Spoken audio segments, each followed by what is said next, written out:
The show's good.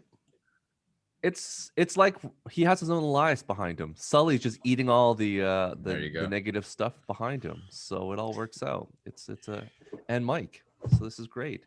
Don't Plus, forget art. yeah, I ended up watching Pig Rob, and Oh. it's a delightful romp. You'll enjoy it. Really? Nine out of 10. I'm Honestly, actually. it's not what you expect it to be. It's a very unique art house film with no fighting. Like, you think the trailer makes you look one way, but I watched it, I was like, wow, this is a subtle, beautiful performance by Nicolas Cage. But anyone going and thinking it's an action movie is going to be sorely disappointed. It's really well done. Like, I sat there going, wow, what a weird, fantastic movie. So if you're looking for don't let the trailers fool you, just a story of a man who's dealing with loss and pain and just doesn't really throw a punch, this is your movie. Oh, well, that's just. I heard he's doing a sequel. It's gonna be called Cow, and then and then the trilogy will finish with Chicken. Based on the film, I don't know, but Is his last name McDonald by any chance? But again, we made a joke about if you watch a Sidekick Show about the best movies in Portland. This movie takes place in Portland, and it's starting to edge on me that I'm like, forget the Goonies. It's Pig is the best movie in Portland. It is. It takes a turn and twist and turn, and yeah, it's in Portland, Oregon, and they go actually into Portland. And anyways, welcome to the Heroes World Quarantine podcast. We'll take your word for it, Stu. I'm not putting that on. You three will, like, honestly, John and Andre will not watch it because it's not, you'll hate it within the first 10 minutes. But anyone who's really looking for like a very unique movie, Pig. Anyways, yes, I'm Stu Pei. With me, as always, are the owners and proprietors of the Heroes World Store, now live, operational, and open. John and Andre, please say hello. Howdy, folks. Hello. And of course, joined with our resident Prince of Mischief, Mr. Rob Gadet. Hey, how's it going? Look at Andre rocking the velvet voice there. He's like, "Hello." This is the variant Disney version of Disney Plus Andre, where he's all psyched for all the Disney Plus properties. Yep. After watching Space Jam: A New Legacy, things could have been much worse. Let's just say that that movie. Woo. Anyways, let's just say it's not worth your time. We are here to discuss the last episode, finishing episode 6 of Loki. John, what's the episode called? I have no clue. That's probably for all time, always. That's your bit, John. You're supposed to always say the episode. No, I was on deck for Winter Soldier, not for this one. Anyways, so yes, we are gonna change the format again as each week. We're going full spoilers, full thoughts, full everything. So if you have not seen the episode, it's been a few days. We release on Sundays, came out on Wednesday. You should be caught up. So I'm going to who was the last person? I don't even know. John, you're going to be the last one to do it. No, it's Andre's the last. Yeah, Andre does. Great. Andre did episode 3 and episode 6. All right, Andre. I was gonna say I look forward to Andre summarizing what happened. Here we go. I was gonna just torture you, John. But all right, Andre, this is the last one for you, my friend. This is the unhelpful, helpful, non-spoiler summary of the episode before we go into full spoilers. Tell us. Right. So tell us what the fuck happened. We join our variant Sylvie and Loki at the end of time, where they find a time keep and are confronted by a person who controls or manipulates all time. And while this is going on at the TVA, Mobius has a heart-to-heart with Renslayer about the future of the TVA, and a lot of talking ensues and dialogue. Awesome, thank you, Andre. That was well put, and one quasi fight scene. So that I don't think that's pretty much it. So now we're going to full spoilers because frankly, there's been enough time and we're going. So We're gonna give our thoughts on the episode, thoughts on the future, a lot of things. So, John, start us off. What did you like? Yeah. So What did you dislike? what did I like? What I dislike? This actor. So yeah, full spoilers. This actor they got to play who is basically Kang the Conqueror, I believe, but they Jonathan don't actually Majors. mention him by name.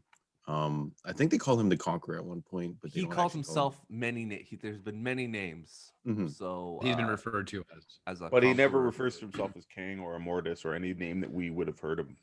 Yeah. Because he also refers to himself he who remains, because that's who Ms. Minutes likes to call him. Yeah. So his whole monologue. This is a lot of talking, but he managed to make it at least interesting. He's moving around. He's being very animated, energetic. They tossed in that little clay animation kind of thing on his desk and stuff to help carry it along. That's the exact same thing they use in Guardians of the Galaxy 2. Yeah. Like when Kurt Russell's showing I went around, it's like the same models they used. For Yeah. Guardians So of the I guess they knew they needed something, because they can't just have this guy just delivering this whole Yeah. thing. But I thought he did a great job with what he's giving, and I do look forward to what he has to do in the future, because I believe he's a variant, so he's not going to play the same version of this character, and he's going to have fun with it. So I look forward to seeing what he's going to switch up.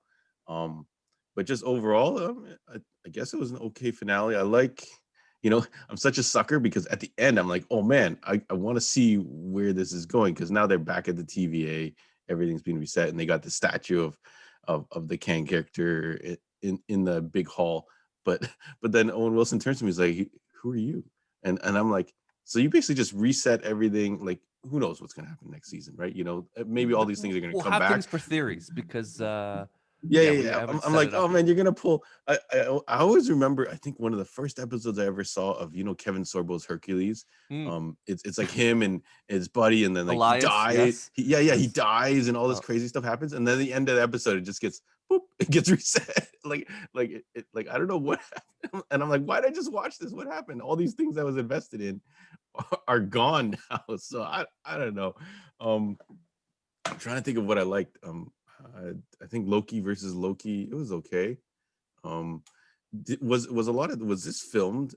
This is filmed during the pandemic, right? Yeah, So I don't that's know if correct. maybe they didn't have, because I think there's some scenes where it doesn't even look like the Kang guy is in the same shot. Like, it looks like it was all stitched together. So I don't know what's going on. Maybe there's just a disconnect, and unfortunately they were stuck in that situation.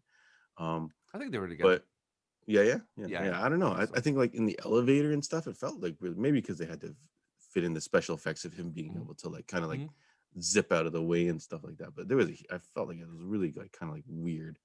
But yeah, overall, it was okay.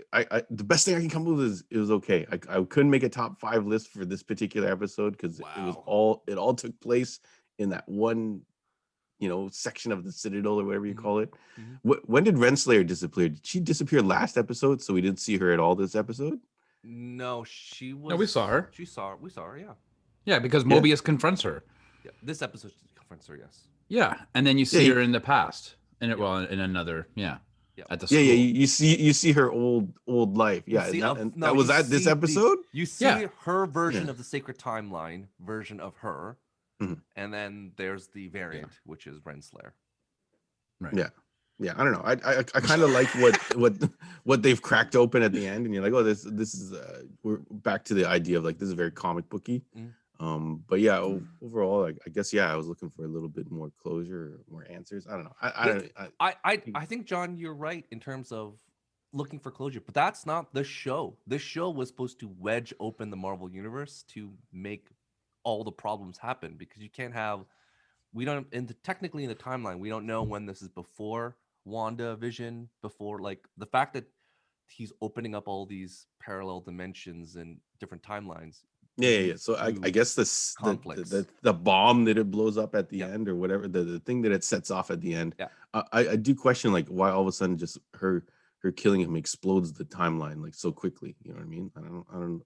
Is it just a decision that she makes that causes a million branches? Because no one's watching it afterwards, and I guess in terms of he's not giving directions, something happened.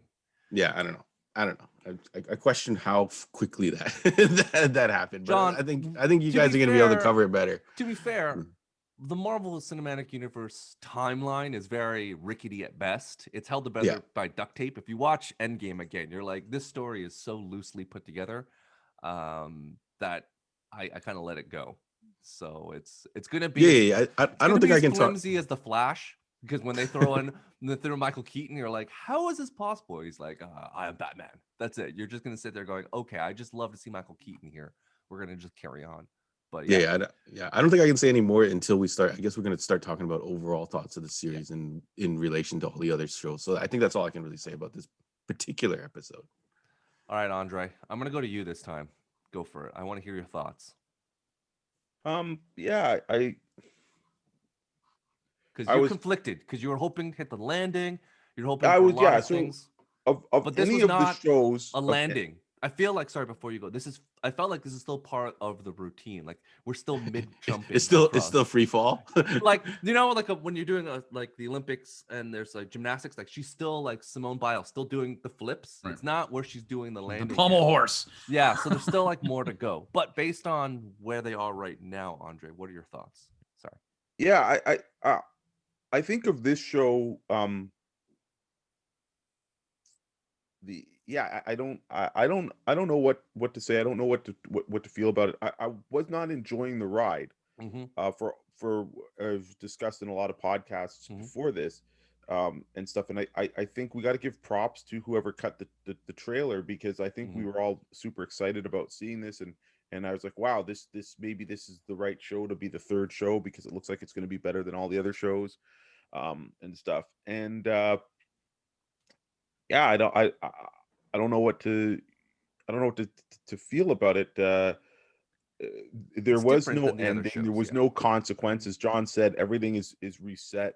You know, it doesn't answer any questions. It creates more questions, and all of that is fine if you know when it's coming back. But- So but they wait a said second. it's But wait coming a back second, in Andre. Loki When- season 2, but there's no Loki season 2 on the slate for any of the Marvel release date. Like, they've got their release date of all that stuff. So is this going to be a direct pickup in Doctor Strange?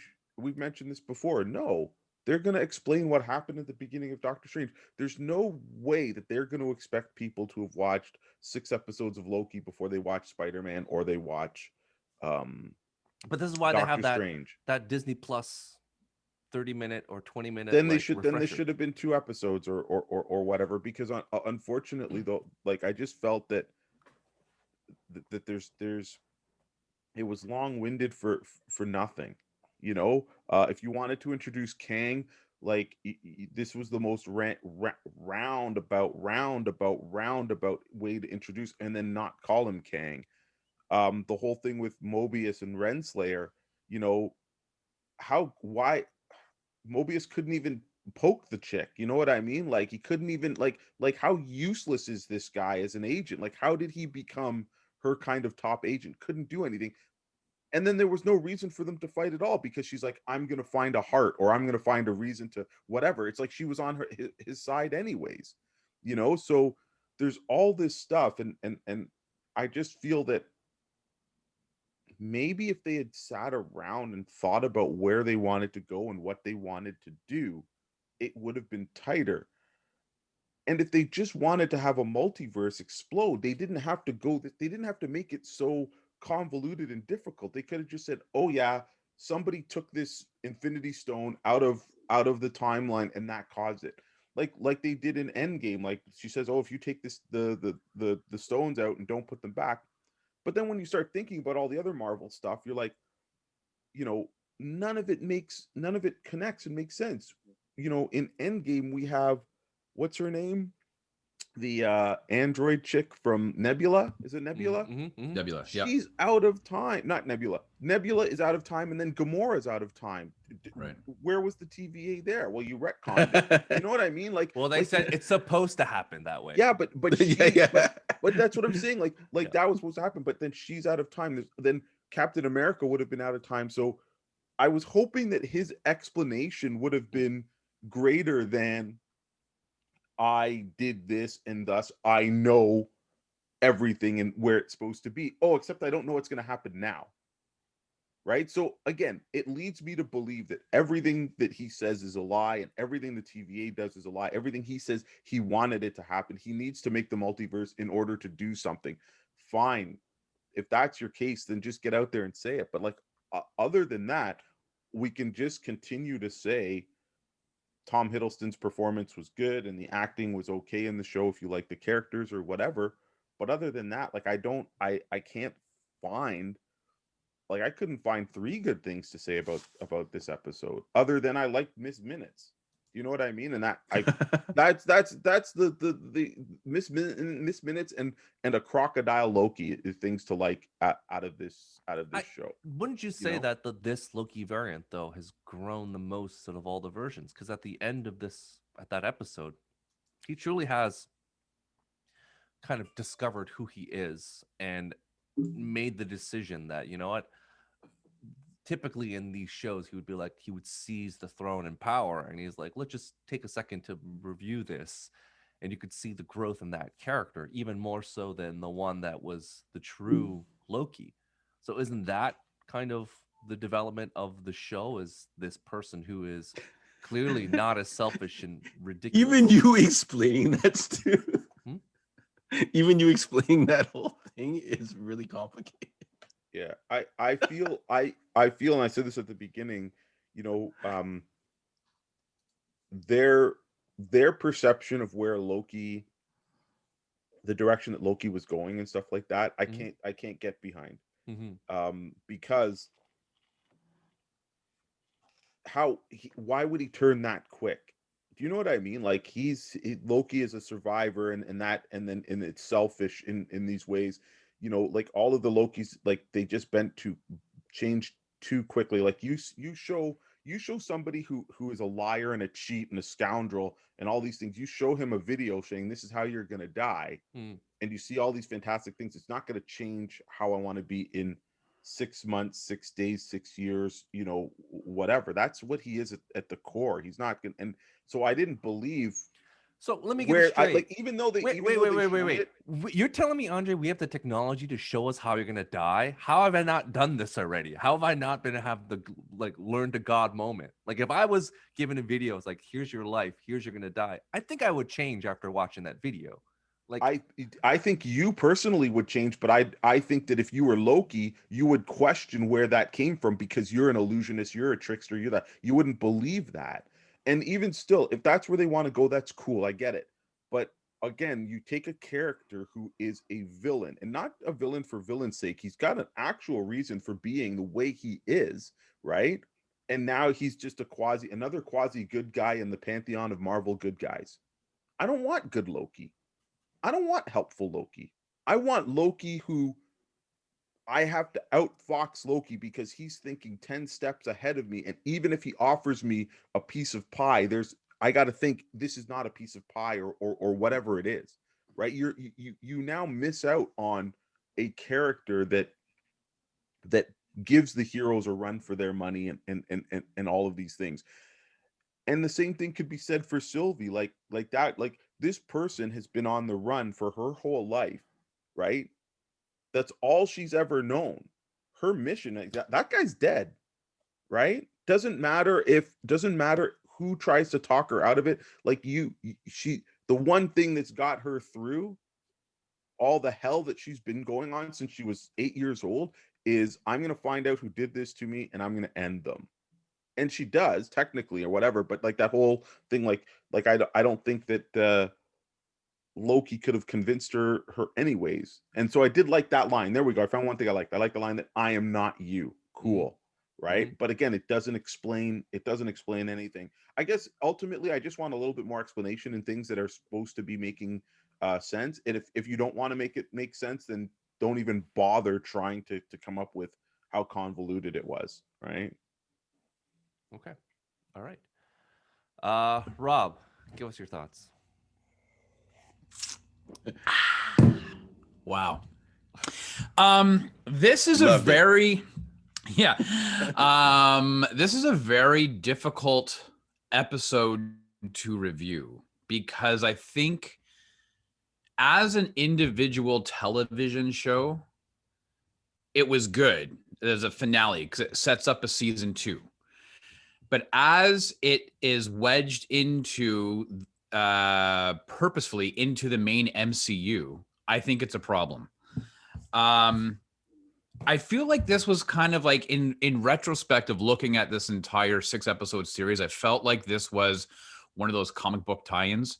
Like, you know, when you had like the death metal series and then you had like those one shots, those tie-ins, and you didn't really need to read those tie-ins. It kind of gave a little bit of information. But if you read the main death metal 10 issues or whatever, you were able to kind of pick it up. I kind of feel like this show is a comic book tie-in as opposed to what Falcon and the Winter Soldier kind of was, right? Mm-hmm. So here's where I have a bit of an issue. I know that I've referenced this stuff before in the past. Okay, so I don't even know. I'm all over the place. I know I've referenced like Doctor Who in the past when it comes to. So I'm just going to quickly mention this. Is that back in 2011 or so, you know, during Matt Smith's big run, you know, his 2 companions at the time, including Karen Gillian in Gunpowder Milkshake, which we're going to talk about tomorrow on the Sidekick Show. Anyways, it was announced that they were leaving. Her and Arthur Darvill were leaving, and Jenna Coleman was coming in later into season, whatever it was, 5 or 6, right? Mm-hmm. Well, at the beginning of that season in 2012, she actually makes an appearance. Cameo, yeah. And then you don't see her again until the Christmas episode, and then she actually doesn't come into full episodes until like March. So September, the December, and then in March is when she becomes like the full co-star. That was a huge thing because you're like, oh my God, it was a variant of her character. And that was kind of an overall story arc. And the reason I bring this up is because I kind of felt that this Loki episode was that's what it reminded me of, is that you have a variant of Kang the Conqueror. Obviously they don't name him that. But just, you know, and he is the one who has survived all the other Kangs or Immortuses or whatever. And he's kind of holding on. The gatekeeper, the steward, essentially, and you know, he's kind of the one behind the scenes, maybe duct tape holding it all together, trying, you know, yep. He's by himself at the end of time. I don't really understand.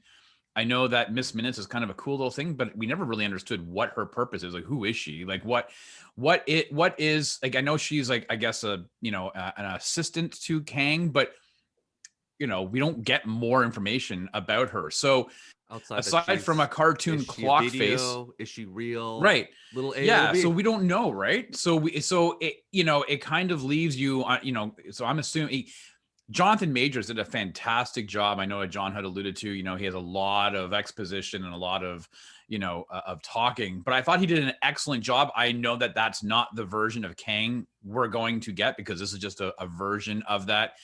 Of a character of a King, whatever variant. So I thought he was great in it. Completely played against what I expected in his type. As a show, when it leaves you on such a cliffhanger as it did, that's a typical like good show because now it has you hooked for season 2. You're like, oh, I want to see, because the timeline wasn't reset. Sylvie put Loki into a different time, like into a different timeline, a universe. Thank you. It's a mirror universe he went into. It, you know, it's not, you know, time's not reset. That's why, you know, it feels like a reset at the end. But that's, nobody knows anything. Yeah, but everything's changed. Mobius doesn't know who he is. B-15 doesn't know who he is. Yeah. And the statue is now of Kang. There's no more of the time keepers. The timekeepers there anymore. So you could, you know, then, and that would be great. Like if there was nothing else, you'd be like, oh, this is really cool. As much as we kind of derided most of the Netflix Marvel shows, they were never tied to the continuity, right, of the MCU. So you could operate independently of the main storyline. That's where I think this show falters, is that it has to maintain some type of connective, and not just like a bypassing. It's as you said, Stu, it's wedged into the MCU. That's a problem for me because not every single person, I know Disney has close to 100 million subscribers, but you shouldn't have to be watching Loki to watch Spider-Man coming up. You shouldn't have to watch Loki 6th episode to understand fully of what's happening in Doctor Strange. Like I feel like they've done a bit of a disservice to the fans. I think it's great to have Easter eggs, but I feel like it's just this should have been a self-contained story. But when we talked started about this, Rob, before, this is Disney doing the Pokemon gotta catch 'em all strategy. It's the fan base is feverish and fervor to watch more of this Marvel property, and they're just adding stuff to it. And frankly, at the end of the day, it's about shareholders. We all know what Disney's about. It's about getting more people to watch Disney Plus, and this is the way for them to do it. It's like, well, you have to watch a Loki, Winter Soldier, WandaVision, Moon Knight, Hawkeye, because they all are just as inclusive as the movies. Right, but like if you were going, like I know that your wife has watched some of these shows with you. My wife hasn't, okay? Yeah. So if I was, let's just say, the next Avengers movie comes out or whatever, and I have drugged her and she wakes up in the theater. She's like, "Where have you taken me?" And I'm like, "We're going to see Avengers 5." If she's like, "Wait, Captain America's not Chris Evans?" I'd be like, "No, there's a TV show. You see how he progresses. It's now, the Falcon is now the Captain America." "Oh, okay, great." You can't do that with this show. You can't all of a sudden walk into Doctor Strange and try to explain how they're going to, tie in all Wong's these different. Gonna do a presentation just like Tim Cook, like at Apple convention. It'd be like, Yeah, the ingots of the universe. And I know. The exact same thing like an Endgame. I find it to be really They're complicated. not even going to address it. I find it to be complicated. Yeah, no, Andre's right. They may not. I think it might be a small. We know that Tom Hiddleston is reprising Loki character in Doctor Strange. He's kind of confirmed that. So, into what will it just be like a cameo, being, "Oh my God, see me in season 2"? So this is really hard because again, as a TV show, independent of itself, it's a great cliffhanger. It leaves you wanting for more. But the problem is, unlike a conventional television show, we now don't know when season 2 is coming out. Andre said that. We now have to essentially watch at minimum 2 movies to get to season 2. And it shouldn't be that way. It shouldn't be set up that way, because I know that you're saying they are beholden to shareholders, but the story means something. The story has to mean something to those who are watching. And if it gets too complicated and too convoluted, then the story means nothing. You're not shareholders, schmereholders. People will just, if it gets to be too complicated, and I feel that this show has kind of, to be honest with you, it's kind of complicated matters. I liked it. I liked it as a show. I hated it as a special service to the MCU. I think that you all have valid points, but here's the thing. This is like but we're all wrong.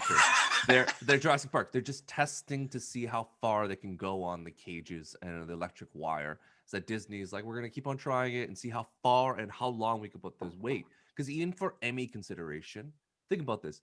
Before an Emmy is like, oh, it's a show that comes back on network TV. But what's the qualifications of like a recurring show? Like if you come back once every 3 years, do you qualify for like a regular show, or are you a special series? Because that's what this Disney shows are starting to move towards. Like, when do we come to season 2? Maybe 2 years from now. Well, that's the way we're going to do it, like the Venture Brothers. So this is another thing where they're kind of breaking the rules and no one seems to care at this moment. Maybe one day they will. But that's the thing. Like, Andre, you and me watched The West Wing, like zealots. Every season, we knew 22 episodes. Boom, it's going to come. Let's see what President Bartlett does this week. But imagine if The West Wing is like every 2 to 3 years. Like, are we that invested? Like, I don't know, maybe. But this is kind of really testing the Marvel fans. But clearly, Marvel fans don't care. So I think they just keep on going, and I think us 4 are just along for the ride. But it is very interesting about what their plans for these shows are, because every single one's building on something else. And as much as we complain about it, it is kind of cool to see it together, as opposed to the Arrowverse, where I just wanted to collapse because it's just awful. So it's like, yeah, they did it, and you're like, oh man, like that. Now it's like too much of a good thing. When you do 22 episodes, 7 seasons, there's nowhere to go. So it's like, do you condense it and then dole it out slowly, or do I want my bowl of cereal huge right off the bat? Do I want all my candy right away? Yeah, but season 2 though has to pay. There has to be a continuation or a completion to an outstanding thread of the season that comes prior. Listen, I know Disney and Marvel people are smart and smarter than me, and they're going to figure out how to do it. But is this a show that you can watch season 1 and then jump into season 2 seamlessly, like every television show? Or is there going to be such a giant gap that they will not address the cliffhanger because they'll be beholden to what's happened? To be no, but that's no to be beholden though. Lost after, like, if you watch season 1 or season 2 of Lost, you'd be completely, what the heck's lost. Going on? You could right, skip but yeah, season 2 because season 2. Yeah, but no, but season 1. Yeah, but season 2 ends where season 1. Season 2 starts where season 1 picks up. Like that's what I'm saying is at the end of each season is a connective line right to the next episode of the new season. This show has to do that. Otherwise, you can't then binge this series without then saying, okay, we're gonna binge 3 seasons of Loki. Let's say. Well, wait a minute, I got to stop now. I got to watch a couple of movies before I jump into season 2. That's not. That's not fun. It's not cool. People that completely changes the landscape. The dream of a multinational corporation is that you have to watch all the other stuff. This is what the Dark Universe, the DC ECU, every single thing is trying to do what Marvel is doing right now because it's instant bank. So I agree. You can't watch it without watching the other things, but that's the purpose of it, right? Like if that's the goal, they've succeeded. For the rest of us, we don't like it, but that's what. As consumers of this medium, that's not easy. Like, and I understand we're talking about people like we can sit in our asses and we watch movies or TV shows. Like, this is not, they're not asking us to weave baskets with different machinery. I get it. But here's my question, John. You are the least probably, like Andre, myself, and Rob are watching stuff, but you're the least. If I had to make bets, you're the one that's gonna fall off the train first. So what's gonna take for you to be like, I'm out? Like, how far did this have to go? Because they're never gonna stop releasing stuff, but there's gonna be a moment where you're like, I'm pulling the chute. I'm not gonna watch any more of this stuff, or I'll just read the wiki entries. What's it gonna take for you to be like, I'm out? Or I think like if this was like the same content stretched over more episodes, definitely I would have like even this 6 episodes, I was already losing interest. Like, and that's not to say I thought it was bad, but I just was not interested. So if this was the same content, like if this was maybe 3 episodes, oh man, yeah, maybe that would have been like hella tighter. Like when I was trying to think of a list to do or whatever, I'm focusing on basically the first 2 or 3 episodes of the content. I'm like, okay, I really liked all this part, and then now there's like 4 more episodes of stuff that I was just like, it's okay, it's entertaining. You compare it to, like, if you compare it to other TV shows that are on the air now, yeah, the quality is definitely higher. The actors and performers and stuff like that, it's definitely like a level above some stuff, but it's like I don't know if I would have watched 2 more episodes of them in End of Time Land questing to find this Kang character. I don't think I would have done that. So yeah, definitely the longer they stretch these out. So I think it's good that this was only 6 episodes. What was the longest one? Is it Winter Soldier's the longest one? WandaVision. WandaVision is the longest one. Yeah. Definitely. It was good that this was the shortest of all 3. Like the upcoming shows coming up, John. The Ms. Marvel, Hawkeye, Moon Knight, She-Hulk, Secret Invasion, Ironheart, Armor Wars. Which one are you just like, is it going to take for you to be like, I'm out?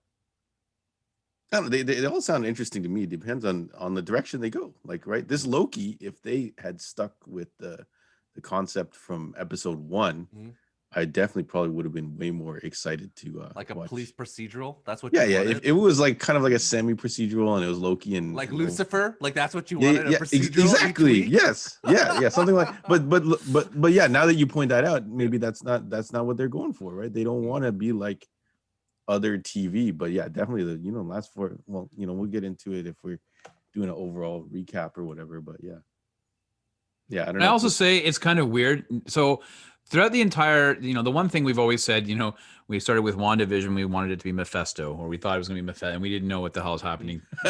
we thought maybe Mephisto will be behind Captain America as well. The zeitgeist willed it. We're like, it's got to be a Mephisto. And we were like, Kang. So they did pay off. It is a version of Kang. It's just not Kang proper.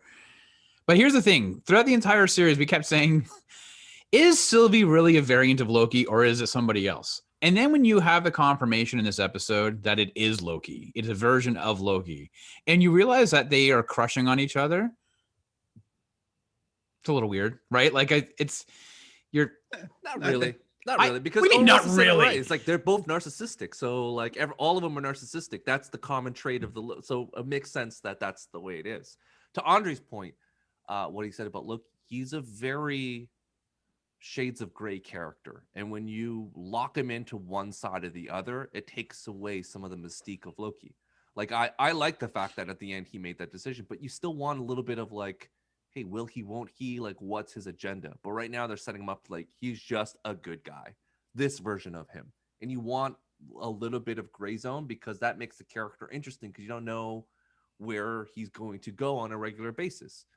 So again, maybe this Loki version may not survive. Again, they're going to pull multiple versions of him and probably Kang the Conqueror in the future. So we'll have a chance to reboot and reset every single time, because I think we didn't talk about it last episode, but what they did with subtly with this show is that they've allowed Marvel to have so much wiggle room in a combination of you can have new versions with new people. So you want a new Captain America? You can just get a new guy in. It's like nothing has changed. He's just a variant. Like no problems, no questions asked. You can replace actors easily.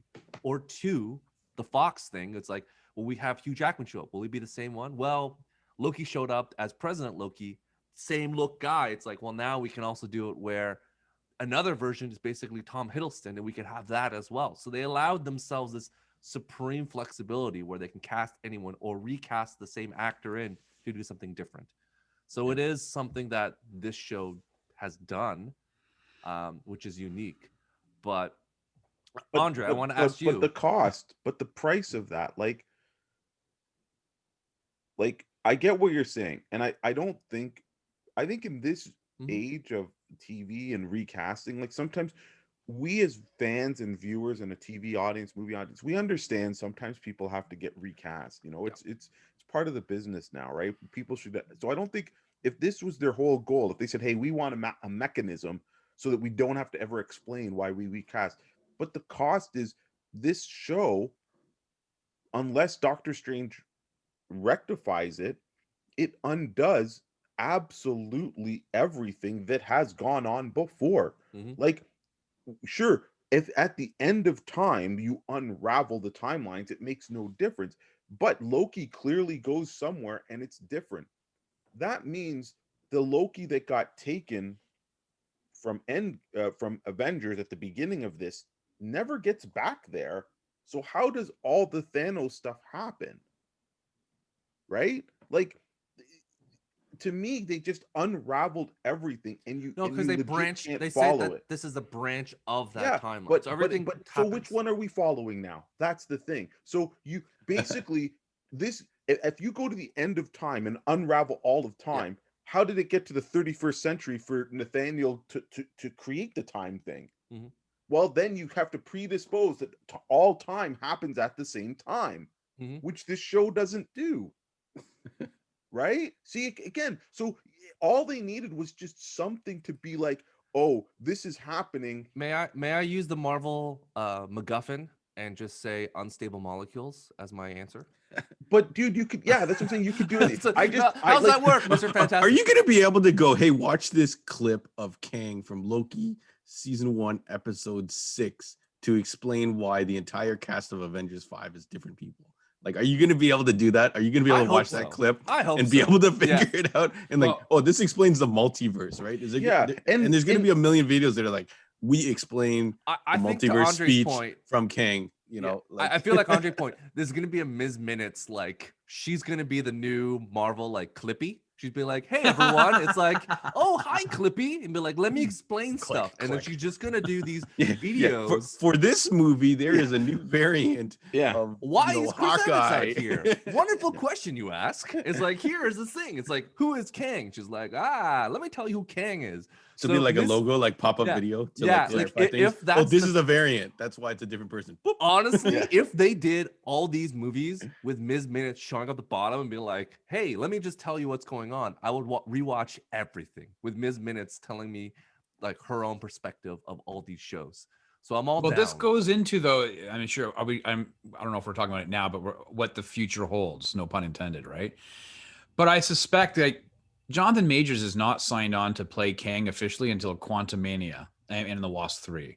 They as Kang. Yes. I suspect that aside from this, the upcoming Spider-Man No Way Home is what will be the mainstream entry into a multiverse. I think Doctor Strange will build upon that. I think it'll somewhat be so are they going to qualitative? Well, yeah, but I think that I think though that Kang is going to be the Thanos for the next phase 4, 5, and 6. And I think the idea of time not making sense, like you're going to get a hit in the face with these multiverse stuff, and then it's going to be quiet for a few movies, and then you're going to get hit in the face again with it a little bit, and it's going to be quiet. Like I think that's the whole idea, right? And that what leads to all of us jumping on board, because the whole, hey, Spider-Man's going to have Spider-Men, and you could watch potentially, although Tobey Maguire and Andrew Garfield are not in it, but they are possibly in it, and all the rumors of like Kevin Feige was like, in the Multiverse of Madness, I want every actor who was second runner-up to be in the costume or to show up in cameo in this film. Mm-hmm. Including, we saw Hugh Jackman post the picture of the Wolverine on his Instagram account. And I'm like, wait a second, what's going on? And if this is all the stuff they're doing just to tie in the other universe stuff, just for us nerds to enjoy and getting like, oh, the X-Men are coming in because the mutants is coming up soon. So that was the worst part, right? We talked about this like offline, you and I was like, these stupid clickbait articles were like, Loki season 1 episode 6 completely sets up X-Men and Fantastic Four in the MCU. No, it doesn't. It doesn't set them up. They're not hiding somewhere in the background. There's no Easter egg of Charles Xavier speaking anywhere. All it simply means is that when this is all said and done, and we are doing Heroes World podcast season 10, episode 402 in about 15 years, they will all then be one timeline, one universe. It'll be like it'll be Marvel's version of Crisis on Infinite Earths, and everybody will all be together hanging out, and you'll have one New York with Fantastic Four and Spider-Man and everybody else, right? Like that's what it means. But let's, for those who are like, going through all these clickbait articles, don't think that you've missed something that sets up Hugh Jackman returning. It's just a plot device that says, hey, we're probably going to utilize to say, oh, all these universes were all out there. Now they're all going to be truncated together. Yeah, it's no different if you watch the Crisis on Infinite Earths on the DC stuff. It's the same idea. They just showed cameos of all these other people in the world. So right. Like, here it is. And we're like, okay. And then they destroyed everything very quickly. They made one universe. Yeah. And then they're like, we're going to be one terrible universe. And I'm like, great. This is what we have left. This stupid Arrow universe that just needs to end.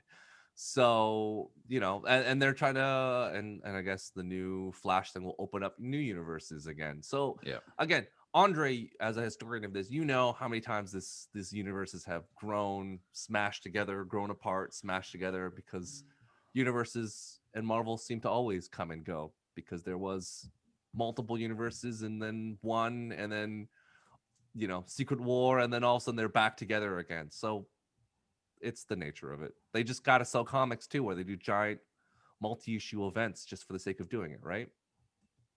Well, I think the one thing that's different is that when comics were doing it, there's far less people reading all those comics. Yeah.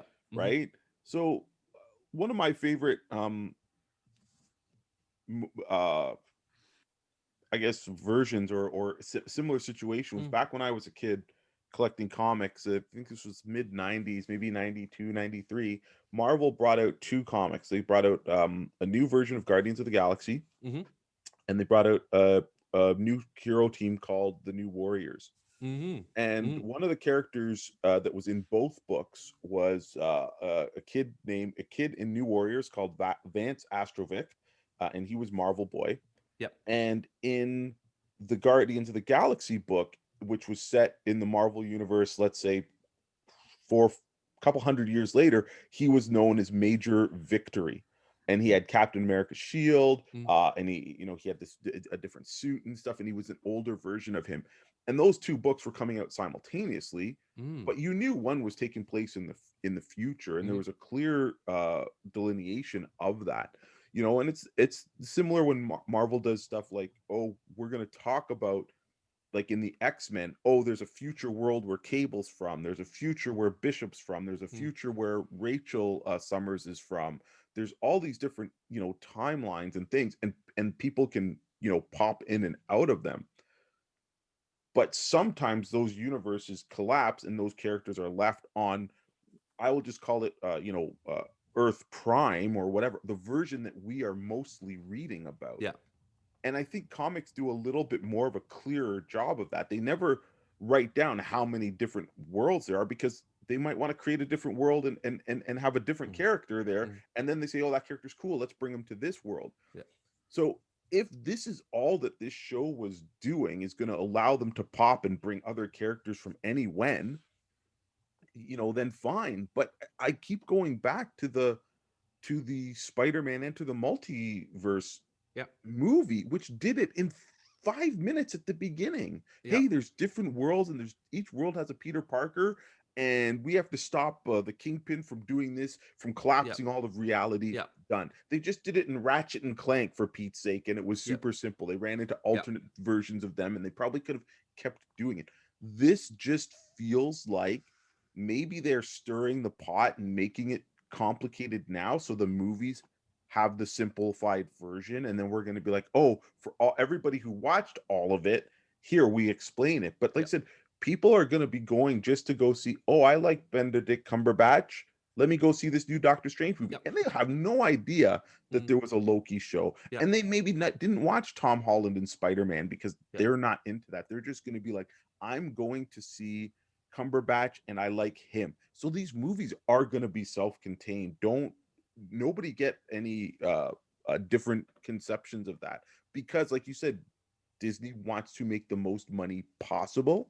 So there's no way they're gonna gatekeep by saying, hey guys, you better go out and watch Loki and Spider-Man before you watch this Doctor Strange, unless they put, this is the multiverse trilogy. Part 1 is Spider-Man No Way Home, part 2 is Doctor Strange, and part 3 is Ant-Man, and they're gonna Lord of the Rings the trilogy. The little Superman shield numbering for movies now. Honestly, they might as well, because Black Widow needs to be rearranged in these formation of movies, because really Black Widow needs to go in front of Endgame. I'm surprised they didn't have like a thing at the beginning. Well, apparently though, on Disney Plus they've actually done that. On Disney Plus, if you go, I saw that it was online. I'm just gonna check on my account, but apparently they've rearranged the Marvel movies to be in chronological order. So like you can actually, so you can actually. So while you're looking at that, so what they have is they have phase 1, phase 2, phase 3, and then it says Marvel Cinematic Universe in timeline order. So now you can actually watch them in a timeline. So you got Captain America at the beginning, then Captain Marvel, Iron Man 2, so on and so forth. And then you have Winter Soldier, Guardians 1 and 2, Avengers number 2, Ant-Man, Civil War, then Black Widow. And then you jump into Black Winter Panther. Soldier's supposed to come before Avengers?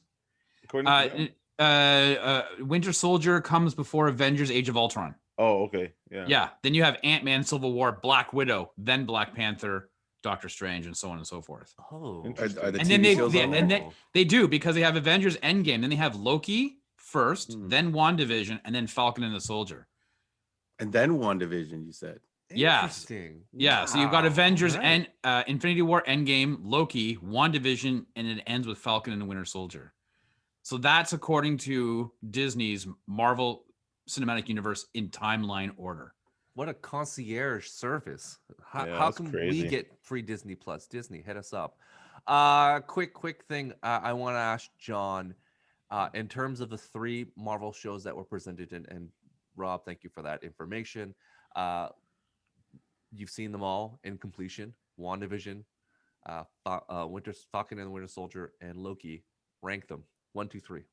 Where Yeah, are so of course it's Falcon, Falcon and the Winter Soldier #1. That was right up my alley. That's in my genre. So take my list with that in mind. Those are the types of things I like to watch. And then I thought it was gonna be before this concluded, I thought it was gonna be Loki, especially after that episode 1, where I was like, oh, sick. We're Quantum Leap, Time Cop. Yeah. Side note, I would rather rewatch Time Cop before I rewatch this. We season. know. So anyways, but we but know You'd besides rather that- watch Time Cop 2 with Jason Scott Lee. We know, John. Yeah, John, we know you want to watch more Jet Li in the 1. Yeah. but unfortunately, just the I don't know if it's fatigue. So maybe if you ask me again next year, maybe I'll change my mind. But I put Loki at the bottom, and I actually put WandaVision, the show that I had zero interest in, at #2, just because it's got more cast members to follow. You got Vision, you got Wanda, you got the whole Jimmy Woo Darcy thing, and a lot of the other characters thrown into the mix. And then just the finale of WandaVision, I feel, was way more, I guess, satisfying. I really don't like a huge cliffhanger at the end of a show. Well, that was only a 1-season show, so there wasn't. But that factors into it, right? Maybe I want a 1-season beginning end. We're done, right? Although I could definitely watch 100% another season of Falcon and Winter Soldier, but whatever. But yeah, that would be my ranking. Andre? Yeah, same ranking. The Loki show, again, kudos to whoever cut that trailer. Super misleading, super disappointed. I had more hopes for this Loki show to be better. And I'm not a Tom Hiddleston fan, not like any of this, and he did great, but the storytelling in these 6 episodes, the fact that the plot made no sense, that even they stretched it out. And look, WandaVision was 10 episodes, Falcon and Winter Soldier I think was 8, this was 6. If this is what they're doing, if they're running out of things, then they just need to make 4 episodes and do it right. Make a mini movie if they want. If they've only got 2 hours of content, then just make it. Like, I thought that WandaVision could have been, cut down. Whereas I feel that I think for all 3 shows, I think there was stuff cut out. Like, we know for Falcon Winter Soldier, they cut out a whole subplot line and stuff. So that's why some of the stuff maybe didn't make sense. But I felt overall that would be the one show that I might have wanted a little bit more to it. And I think that was the one show that stuck the landing. And I know a lot of people online don't like it. And I honestly, I can see why a little bit, but I can't see why from the perspective of what these other 2 shows have offered. And again, maybe my opinion would change if they said, oh, hey, guys, now that you've seen all of Loki, season 2 is coming out in January 2022. You've only got to wait 6 months, or if they make you make a full year, then I'd be okay with it. But having this, it'd be like watching 24 and it ends on a cliffhanger, and you're like, yeah, we don't know when we're going to show you the rest of this. It did. And by the way, the whole world's at war. Yeah. Like. Okay. 24 did end in a cliffhanger. Don't you remember? The Chinese government captured Jack Bauer. They took him at the end of season 5. All right. Rob, let's not get into 24. Rob, give us He comes back in season 7, season 6. He was traded. He had to come back. Yeah. All right. Yeah. He was a broken shell of a man after being tortured. Rob, tell us your ranking. I'm going to go with Falcon and the Winter Soldier first, because I feel like that is what John has said earlier in this show. It's procedural. There's a beginning, a middle, and an end. I agree with Andre. I think it stuck the landing for what it was.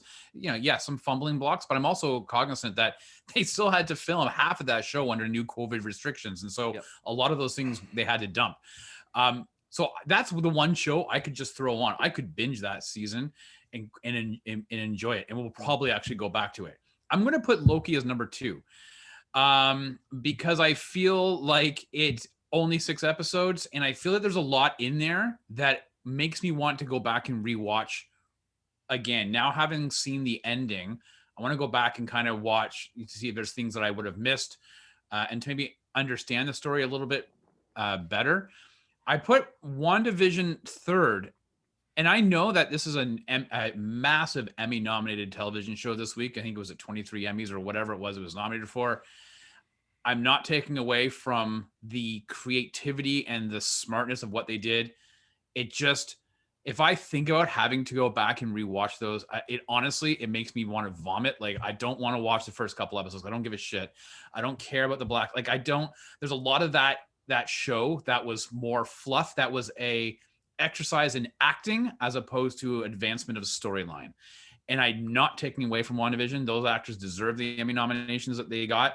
I just don't have any desire to go back and watch most of WandaVision, to be very honest with you. So that's why I've put Loki as number 2. Hey, Rob, remember a couple episodes ago you said we have to judge this as like a time travel stuff. We have to judge once we see all of it, though. Now that we've seen all of it, you still think that it's not all of it yet. That's no, he's technically season 2. Right, not the end of it. But that's what he said. You got to judge the whole, like, you know, like a Doctor Who season. That's like saying you got to wait and watch every season of Doctor Who before you judge the season. But what do you think now that you've seen it? Like, so that's where I was disappointed that this show Loki has a foot in the cinematic universe and a foot in conventional television show, and that's the problem with it. That's why I had said, and I said today, I wish that it had an ending. You want to leave up a little bit, tee up another season, that's fine. But it's so open-ended, it kind of does a bit of a disservice to the time that you've invested in this show, because there is no ending, right? Like, but you know, Andre, to your point, you said it really well when you just like wait to the end. But even for Doctor Who, the show is not each Doctor and the executive producer, with its Stephen Moffat or Russell T Davies, Chris Chibnall, you have to watch the whole Doctor, like either the 10th or the 11th. Like, you have to watch it all in that 4 seasons to get all the time stuff, because they just keep on. Not really, man. Well, not really. You can watch one season and it's like Pulp stuff. Fiction. Yeah, but it's like Pulp Fiction. You can watch any, you know, what happens at the beginning usually is referenced again at the end of it. And that storyline, that season-long storyline has been resolved. And yes, there are callbacks if you're in season 4 of stuff that happened in season 1. But for the most part, you can watch one season and be satisfied with it. Yeah. That's missing in this one season of Loki, because now I don't mind that there's a cliffhanger, and this is the problem. This is where I said it's hard to judge this, because I'm looking forward to season 2, but I got nothing. I got a good television show cliffhanger resolves a little and leaves you wanting more. But that's the difference between North American and British shows, right? Isn't that the case? No. What was Luther, right? I mean, with Idris Elba, they were self-contained stories. Yeah, but those typically the shows don't continue on in series year after year. It's pretty much a self-contained story, one season, and then the series is done, and then the series 2 takes place. Whether in most British shows, it's not like it's like season 1, season 2. Yeah, but that's not what this show did, though. This show basically went the North American angle, which is like, we're gonna add another season, we're leaving a cliffhanger. Right, but there are at least most shows who have cliffhangers. You feel when you watch a full season that there's a sense of there's a payoff, and yet you're like, I still want to eat the rest of that steak. Don't take it away from me. I guess I'm gonna have to wait till later to finish that steak, right? Don't do that, kids. But in this season, in this show, you don't get that. So to go back to Andre's point, yeah, you have to judge it as a timeline or a time travel story in and of itself. But it's almost impossible to do that now, because there's still so much left over. I don't understand the Laurentis 1 episode, season 3. Like, there was no payoff for that episode in the finale. Like, there was, so that's why it's so hard, because so much was left up in the air. I remember saying at the end of episode 1, there's probably a bunch of nuggets that are going to call back. Hang on, but there's a bunch of nuggets I figured in episode 1 that they were going to kind of resolve in episode 6, and we got none of that. So that's somewhat problematic. Well, the Loki whole thing about love is like a sword. That was pretty much all that happened in episode 6. Dude, you The can have analogy. listen, man. You can play Pat Benatar's "Love Is a Battlefield," have a quick, 5-minute montage, and you've made the point. Like Laurentis one episode was a lot of exposition and a lot of shit happening that didn't need to happen. We invested in that episode thinking, okay, there's something's going to come of this, and there was nothing. Rob, Aside from Kang saying, "Well, that was me on Laurentis. You think I would have let you die? That's why the asteroids didn't hit you and this and that, because I knew things were happening and I needed you to get from here to here." Okay, great. But a whole episode sitting on a rock talking and then jumping on board a train that you're a stowaway on. You haven't paid there's still ticket people coming by, like on the GO train, to snap your ticket in the future on a different planet. What are you talking about? So Your steak analogy made me think, Rob, that this is not a steak. This is a Peking duck meal. And John knows exactly what I'm talking about. You start slowly, you have a duck, and it's served multiple ways throughout your meals. Like here, we're going to start with the best part, the skins and the wraps, and then it's going to come back out. And then you have this random dish. dish later of the leftover. Yes. This is Peking duck. It's like it's coming to you 12 different ways. It's like this is one duck, but we're going to cut it, and like it's going to come to you in now this little bowl of rice, and it's gonna come in different ways, and that's what this show is in a nutshell. That's great. Where do you rank it, Stu? I think I rank it like Rob, where it is Falcon Winter Soldier 1, Loki 2, and WandaVision 3. I think the highs that Loki goes to in episode 5, like I'll watch that episode all the time. I think that episode, because this is your guy, Tom Hiddleston as Loki, is one of your. It just honestly, that episode is really well done, and you could watch it over and over. Not because of also Russell T. Grant, but also like that stuff. That whole episode is more fun than anything from WandaVision. Like watching again, I'm like, oh, this is super fun. And episode 1 of Loki is much better than anything in WandaVision. So just based on that, 2's better. Those first 2 episodes, that first episode of Loki and then episode 5 of Loki is better than all of WandaVision. So based on that, it has to be number 2. Like I would watch episode 1 of Loki again and again because again, still better than pretty much everything they tried to do on WandaVision. So based on that alone, I'm like, well, it's number 2. So WandaVision has a better, I think, ensemble cast. Like, did you really care about this Sylvie character? Like, I think that character really fell flat for me. I felt that I want to like her, right? Yeah, I felt that Paul Bettany and what's her name? Elizabeth Olsen. Elizabeth Olsen, their chemistry on thing and their emotion, not even on the screen, like the 2 Lokis, nothing, no chemistry, no nothing. That kiss felt so awkward, or looked awkward, didn't feel awkward, whatever. But it didn't, like, 2 couldn't give a crap about that. Whereas, like I said, the pain that Olsen emoted over Vision and stuff. Yeah. I think they're, whatever. You're right. We're all different. But I'm not there for the it. love. I'm there for the bro out between like Loki and Mobius. Like there's many aspects of the show that are just more interesting to me. I wasn't there for the love story. I didn't realize it was a love story till none of us knew that was going to happen. But you knew in WandaVision that was the crux of 2 people loving each other, and they had to do a good job of that because already they have chemistry, which is the reason why they did the show. So, well, that's why I think, though, Andre, that's why I said I think WandaVision is an amazing exercise in good storytelling, like unique storytelling and acting. First and like that is, and that's why they've been rewarded with the way that they have been. And I think it's great. Like I'm happy for them, and I would love it if they won because I think both Paul Bettany, but especially Elizabeth Olsen, who carried a lot of that emotional weight on her, fantastic, right? Like that's a performance. And I applaud them taking the chance and making it very unique and completely different from anything else that we've seen with the MCU. It's just, it doesn't have I don't want to go back and revisit it. Any unanswered questions outside of what we haven't already missed? No, wait, no. Stu, ask that question this way. Any answered questions in Loki? Good point, Andre. No answered questions. Yeah, so this whole thing's a joke. Well, we know that the time variant authority it's not a real thing, right? We know that it's a construct, For Kang, essentially. yeah. Yeah. No, but it still had a job. It is a construct, but it did do those things. Right. But Sorry, but it's a construct under false pretenses, though, or a false. Yeah, but it's still a narrative, right? construct. That's like saying you have secret police that don't know that their job is being the secret police, right? It's still there and it does something. But they They can't tell you just it's a don't secret. know what they're The- doing. The right? answer is all the fan theories of like, look at this face of the timekeeper. Isn't it Jonathan Majors? And we're Yeah. like, yeah, it is. Now you see it. You're like, oh yeah, it's Jonathan Majors. That's Yeah. his nose. That's his nose. That's what it is. And he did It's all the like- voices. Apparently, he did all the voices for the timekeeper, the different timekeeper. That was his voice that they just modulated. Oh. Yeah, That's- he did.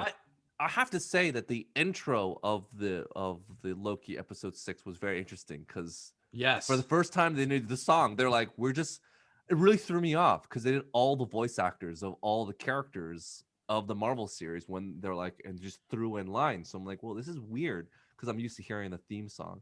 And then when they showed the universes, the voice were basically like scientists, like people that and they kept on switching it out. I'm like, wow, this is showing the other universe. I'm like, so this is which universe is what now? So, But they also had they had Neil Armstrong's Yep. One Small Step for Man was in Yep. there. Greta Thunberg was in there. Yep. Malala was Yep. in there. Nelson Mandela, Maya Angelou. Mhm. Like there were a whole bunch of, I think Carl Sagan. Like they had a whole bunch of different people's like voices taken out of from speeches that they've had over history. Right. It was, and that's like I do want to go back and kind of watch it opening again because it was interesting seeing the camera pull out and then seeing it then drop somewhere else. Right. I mean that does. I guess the imagery is that, hey, this is happening outside of the main timeline, right? But like, and because Sylvie Okay, Rob. told Really got to watch that opening credit crawl again. Well, I think It's because incredibly put together. Definitely my top 10 of rewatchables. are you Well, John mocking? is like- Are you mocking a Caucasian person speaking right now? Are you doing the Will Smith saying "We're here for get some brown sugar"? honestly, From Bad Boys? John is what you don't see. John's watching Time Cop again, so he has no footing to stand on. What he's not paying Yeah, attention. you had the two Lokis team up it's at the Jean-Claude end to Van defeat Damme. the villain. So essentially, the show was a poor man's Time Cop, if you want to quote me. But Poor man's Time Cop. I'm putting more money spent I on would this. love to see that on the First off, on the there's more money spent on this than all poster. of Time Cop. It was probably $150 million for this TV show. There was not $150 million spent on Time Cop. And yet Time Cop was still better. Questionable. I would watch Time Cop over this again any day of the week. This show, like, listen, it was what it was, but it's not like you said, Stu, there's two entertaining episodes, right? So that's not good out of 6. It didn't even hit the 50% mark. And again, we could literally, if we had time, and if when we watch the show, which I won't watch it again, how many unanswered questions are they? No, they didn't answer. I thought I liked fucking episode 4. question, I would say right? 50%. I would say You would say 50%. 50% of these episodes were rewatchable? I would say All so, right, yeah. that's- I wouldn't say they're better than WandaVision. Only 2 were better, but I would say 50% are watchable. I would Yeah, well see if I was to rewatch, I would probably I would agree. I would if no pun intended, if time was a constraint for me, I would watch episode 1, 5, and 6. Like right, like episode 2's go But okay. number 'cause 6, now you're chasing. number six has no payoff to me. No, right? I know, It's but you know literally what? the guy well, just talking. The villain is monologue. He doesn't need to do that.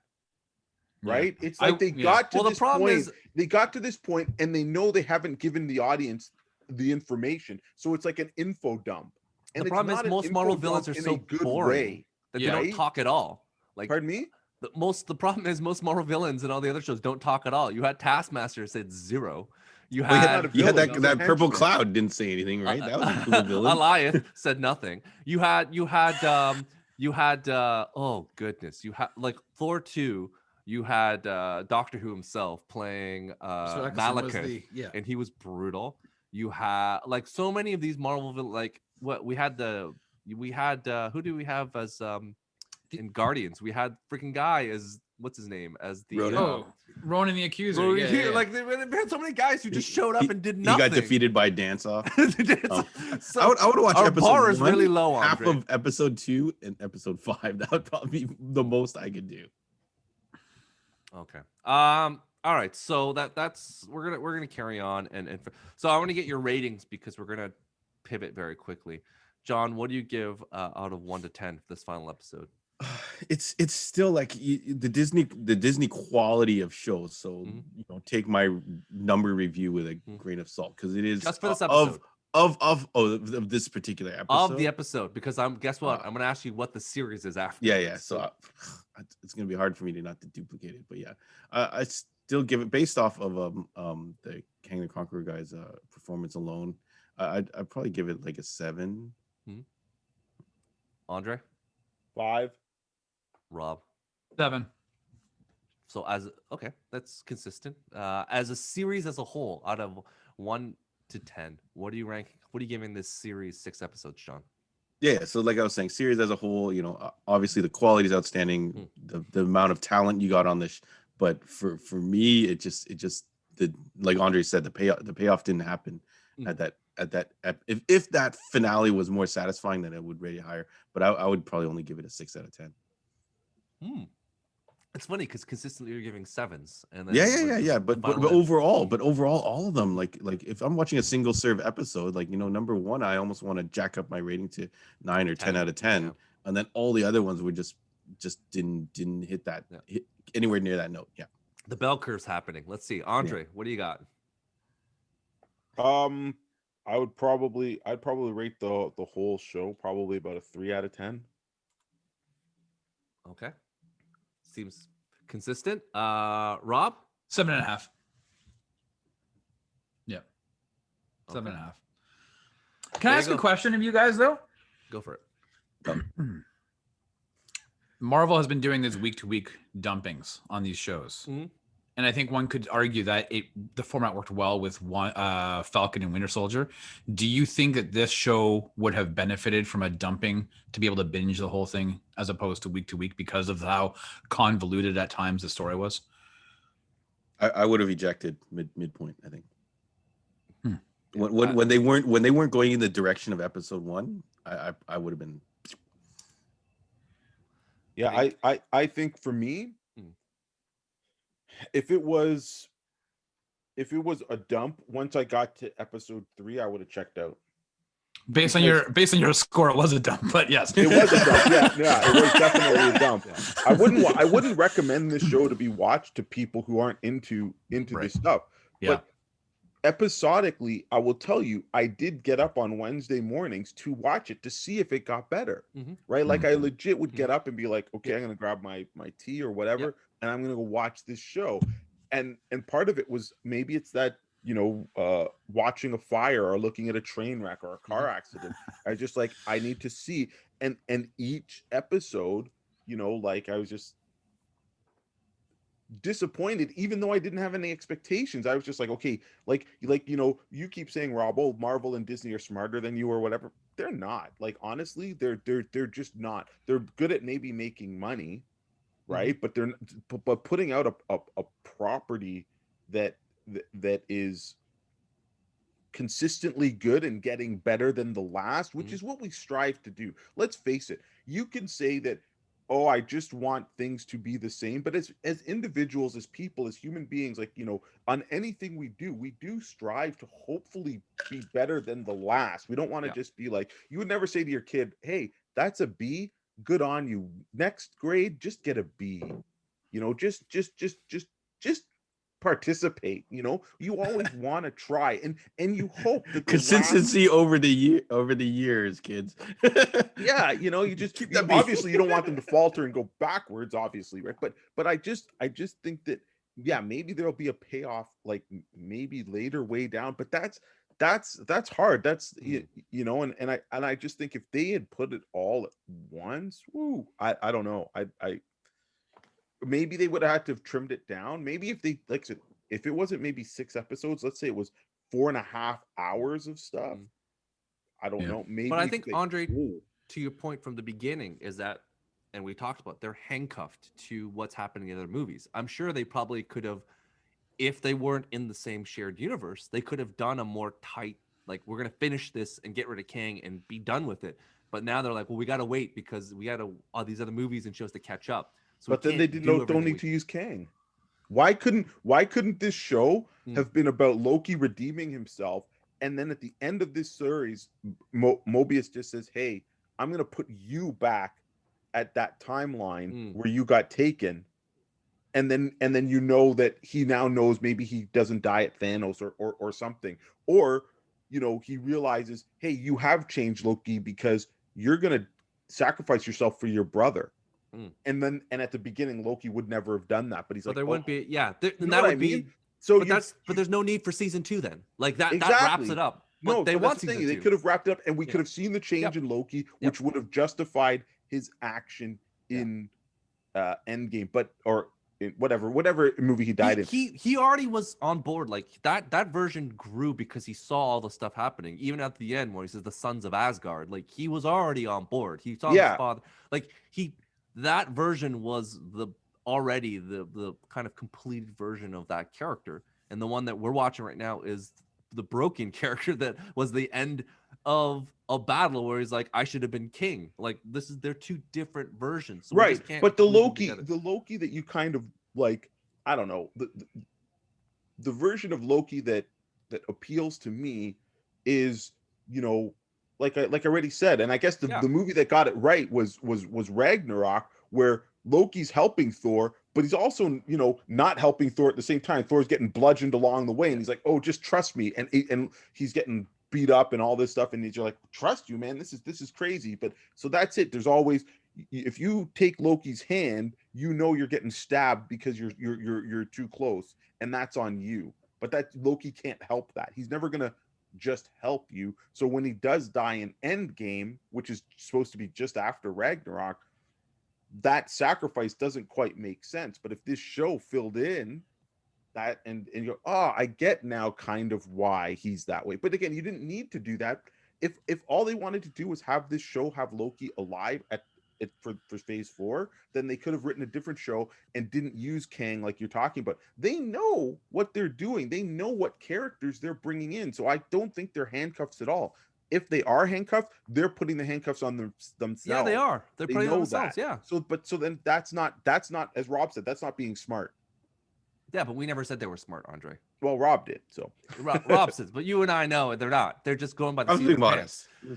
But that's the thing. Like, kudos to them for on the seat of their pants. We always know those guys that or girls from high school or just that went up there and just ad-libbed, and then it turned out to be great. That's what Marvel's doing. They go up there, they're ad-lib, and then we see the kids that go up there that didn't, and that's the DC universe that fell flat on their face. Be like, you didn't prepare at all for this.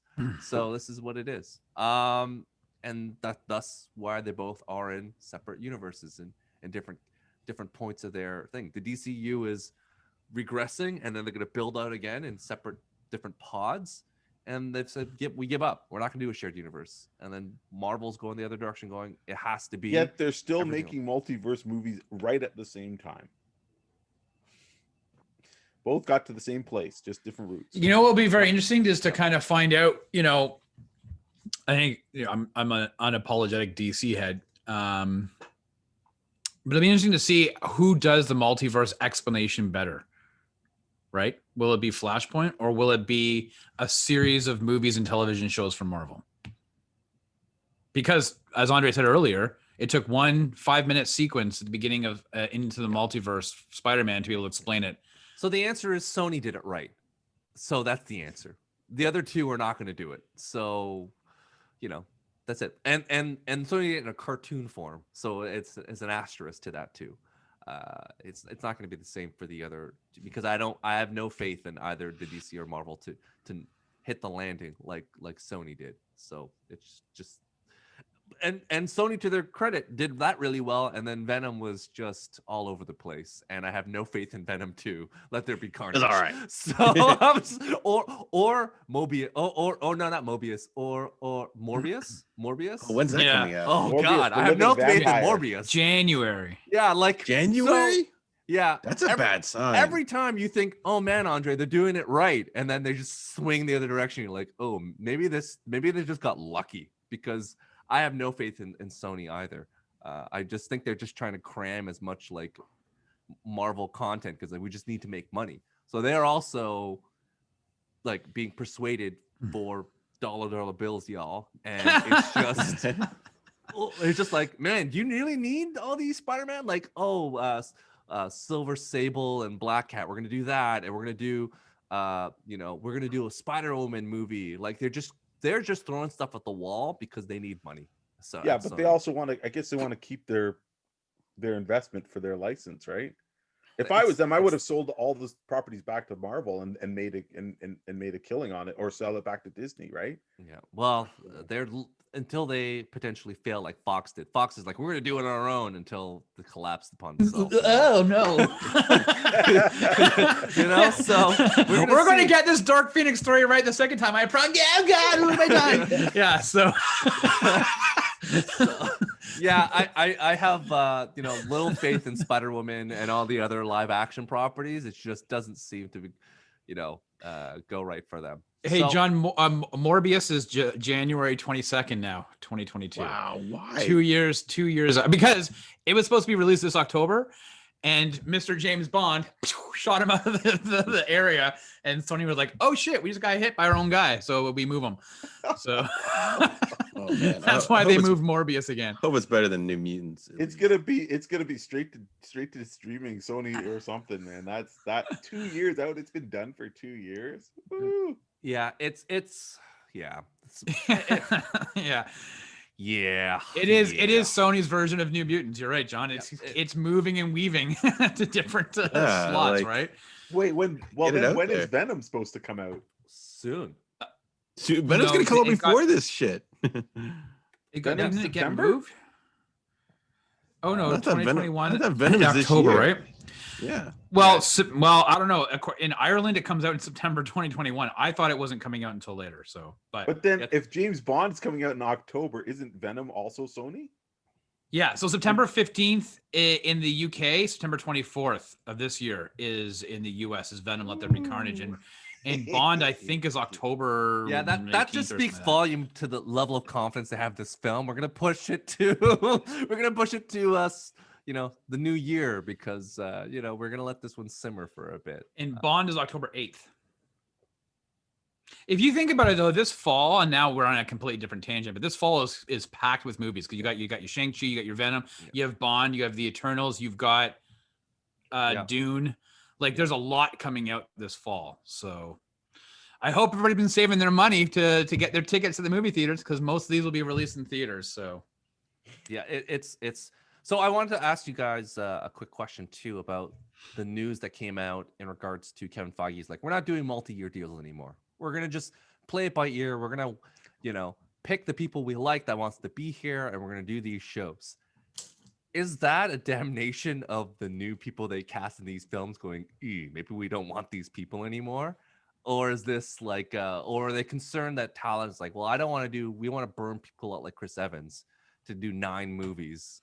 Like, what are your thoughts, John, on the fact that Kevin Feige is like, we're going to change the way we do these contracts. There will be no mega contracts. We're just going to negotiate based film by film or film to TV rights and go back and forth. What do you think? Yeah, I don't know a lot of the inside baseball and how like, you don't know any baseball. Actors, yeah, I don't know any baseball, by the way. But I don't know how the actors even receive something like this. But I feel like it does make sense. Like, I don't know how many. Like we just watched Black Widow, and I don't know if that's Scarlett Johansson's like 14th or 15th Marvel project.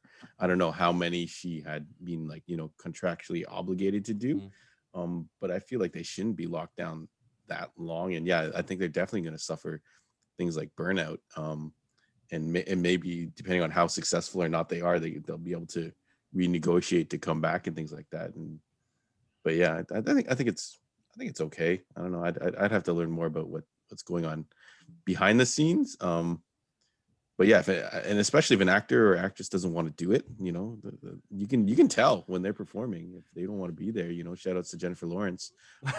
another Dark Phoenix reference. Yeah. But yeah, like yeah, if they don't want to be there, yeah. But if they want to be there, you know, like Chris Helmsworth and I think Tom Hiddleston said he'd play Loki forever, you know. Yeah, those guys are then, lock them in forever. So yeah. Andre? I think it works both ways. I think, like John said, these guys can renegotiate if the movie does well. If the character isn't well received by the audience and the movie, then Disney's got an out. If the person says something stupid and they don't want to cut ties with them, they can always recast. I think those are like, you know, they're moving targets now, you know, like things are very fluid. I would think that you would cast people that want to be there and would want to be that role and do that role, but also it might be for the benefit of the ultimate project, which is cast somebody who wants to be there, not somebody that you're obligated to get 5 movies out of them, because then they're phoning it in, or 5 appearances or whatever. Hopefully it makes the actual movies, you know, better, or hopefully they, you know, they see the talent and reward the talent. Like if somebody like a Tom Hiddleston nails the role and says, yeah, I'll play Loki for life or whatever, and then they have reason to use him, then keep going back, right? So I think it's kind of a smart move by Disney, and maybe it puts some of the actors I don't want to say on their toes, because you know they're definitely going to want to choose what projects they do and don't do, but it's still, you know, a good career choice to be in these movies. Like I may not love them all, but all these guys that are acting in these parts, it opens up doors for other films and other opportunities in their lives, you know. So yeah, if they want to keep doing it, go for it. Rob? Well, yeah, so it's interesting. I think, you know, Marvel had locked everybody down initially to these multi-year movies, multi-deals, because they needed to build a foundation of the Marvel Cinematic Universe. And you don't want to sign Chris Evans to 1 or 2 pictures and then be like, shit, we still need him in advance. I mean, I think after the first phase, they really kind of planned out how they wanted to go. They renegotiated a lot of these contracts to lock these people in, because they had a foundation in which to build upon. That's done. Now you can expand. We just talked about the multiverse. You're going to go in a whole bunch of different directions. You're not beholden now to the same core of 6 actors to carry this weight of this universe. You're going to go in a whole different directions, a whole bunch of different characters, and so you're no longer needing. You're not going to have an Avengers movie every 3 years now. You might not get another Avengers movie for 5 or 6 years. And you're not going to keep somebody that long. They're going to age. Also, when you lock somebody down to a multi-picture deal, it's pretty strict. Like you can't work between certain periods, right? Yeah. And so they have to compensate those actors a lot of money for that lost time. He's like, well, if I'm not, you know, I'm shooting for 6 months on this, and then I'm off for 5 months, and I'm shooting another 8 months here, you know, potentially they could have taken a project in between. But it starts, so you actually have to compensate those people from essentially just sitting around not doing anything to get ready for the next movie. So I think there's a whole bunch of money that's going to be saved from them. Excuse me. And I think it just makes sense that you're not going, I think you'll get them signed when you say multi-picture. Maybe you have the girl who's playing Miss Marvel. She's got her series and maybe like 2 movies, but they'll probably be within a pretty tight time frame. I don't foresee it being a over 10 years, you know, 3-picture deal type thing. So awesome. So as we go and the show has finished, I want to get your thoughts on the excitement for the next show. Are we at all excited about the next Disney property? John, are you excited about Ms. Marvel as the next show? Wait, it's Hawkeye. Is it Hawkeye? What if is in August and Hawkeye is September? So we're gonna go live action. So let's go Hawkeye. Are you excited about Hawkeye? Yeah, I do like Jeremy Renner, so similar to, I guess, Falcon and Winter Soldier, and I feel like it is going to be more leaning into my genre. And then, you know, there was a Black Widow hint at who's appearing in Hawkeye as well. So yeah, I am down for it. Trying to taper expectations, but yeah. John just wants Jean-Claude Van Damme to walk through the portal as the new Batroc the Leaper and be like, I'm an alternate timeline of Batroc. There you go. Be You like, get the recast. You'll probably save a fortune. Called Batroc the splitter. That's I don't leap. I just split everywhere. Yeah, JSP's like, I'll take a break. We'll get the new guy in, Jean-Claude Van Damme. Andre, are you at all excited for Hawkman or Hawkeye? Hawkman. Do you hear that? What? Yeah. Tapping out. Oh, really? You're out? I'm out. I won't watch Hawkeye. I don't like Jeremy Renner.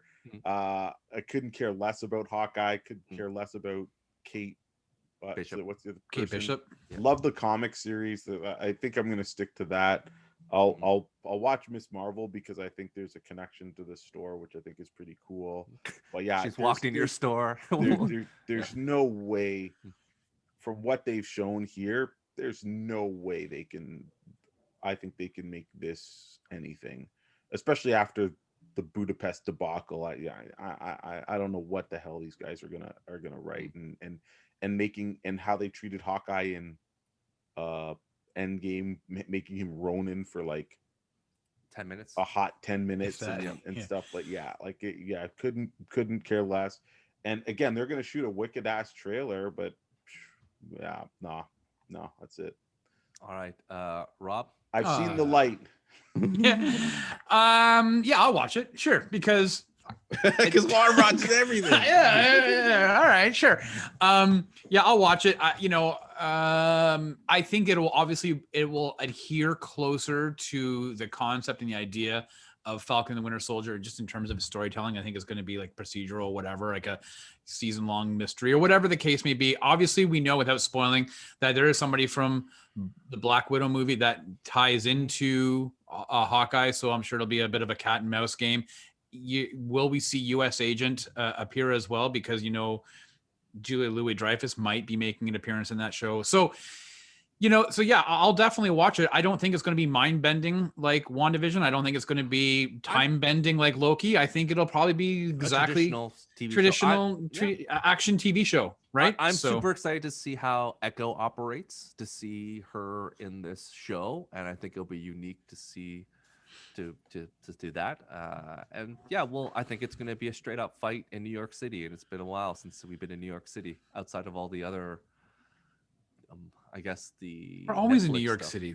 Yeah, but the Netflix it's gonna be more street level. I think you were trying to say, Stu, which is like a lot of the shows like the Daredevil, Luke Cage, and all the kind of stuff today. It was all like Punisher. That's all street level, and it seems to work well in a TV set. Yeah, like again, are you sure it's New York? I thought they were not. I thought it was. I don't know. Whatever. I thought. No. I mean, like it's like a street level. Hero. Sure. Yeah. Right? He's not gonna be stakes, like world tripping and hopping and stuff. Yeah. Universe destroying WandaVision. This is not globe treading like Falcon Winter Soldier. This is not, jumping from universe to universe. This is not time travel. Multiverse. Yeah, this is just mystical, magical arts. People fighting with guns and it's gonna be dudes shooting arrows. Yeah. Like hopefully with the giant punching glove on it. Like these are things, little small things I want. Little things. No, sorry, Steve. You got that in I know. I got it once, and I said this is the highest you got it in point your Arrowverse. of Arrow, and then I was right. They gave it to you. They gave never it to be you. better than this. I'm like, yep, that's great. I'm done. Never again. So that's that. Okay. Well, that's pretty much all our thoughts on things. John, Andre, where can they find you guys in the internets and in the desert of the real? Yeah, so Instagram, Facebook, the website, you can all find us under Heroes World Online. Even the new Twitch channel has been rebranded to Heroes World Online, and we're doing a lot of restreams to there, trying to figure out that ecosystem. So if you do like the Twitch interface and how it works and things like that, definitely check us out. Give us a follow. I think we're like halfway to 50 to get to affiliate status, which will let us add some fun memes and all that kind of stuff. So if you want to help us get there, please follow. Sorry, the word is follow on Twitch.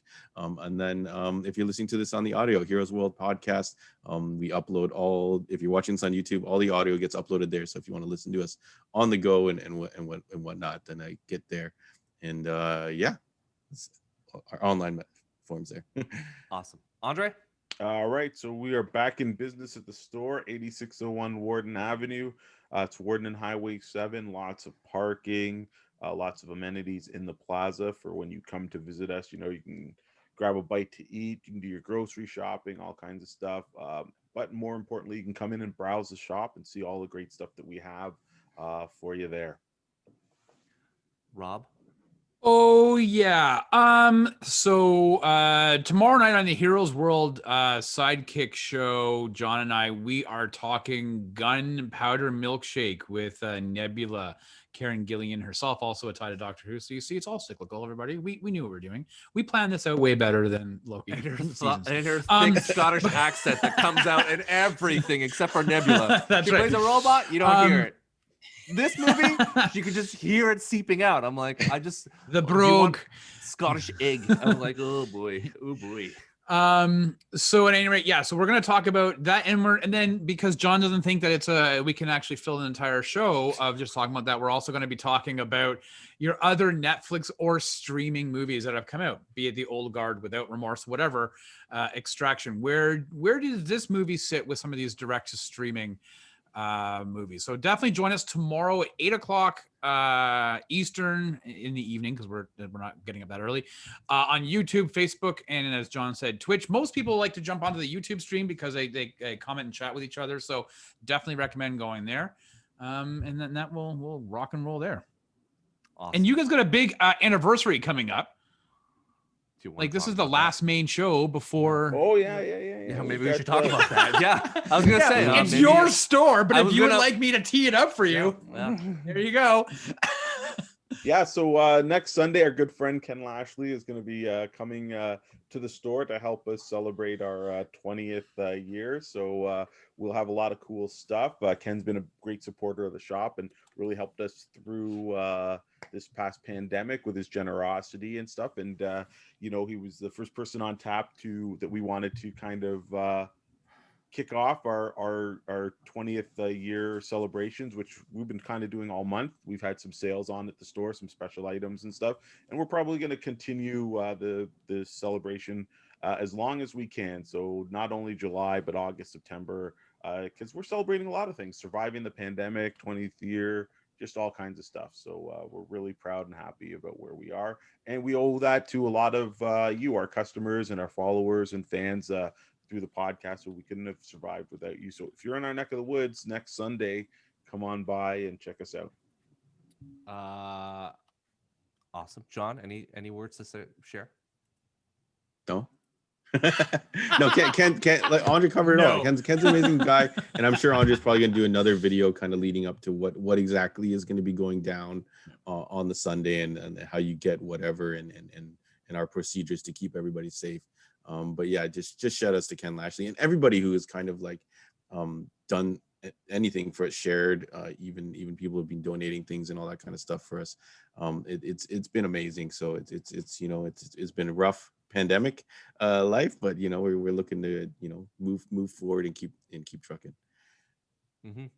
So like always, support local if you can swing by, and I'm sure on the weekend to say hello to John and Andre, please do. It's big or small, whatever purchase will help them and help all the small businesses in hand. And please comment, let us know your thoughts on the Loki show. Let us know if we're right or wrong.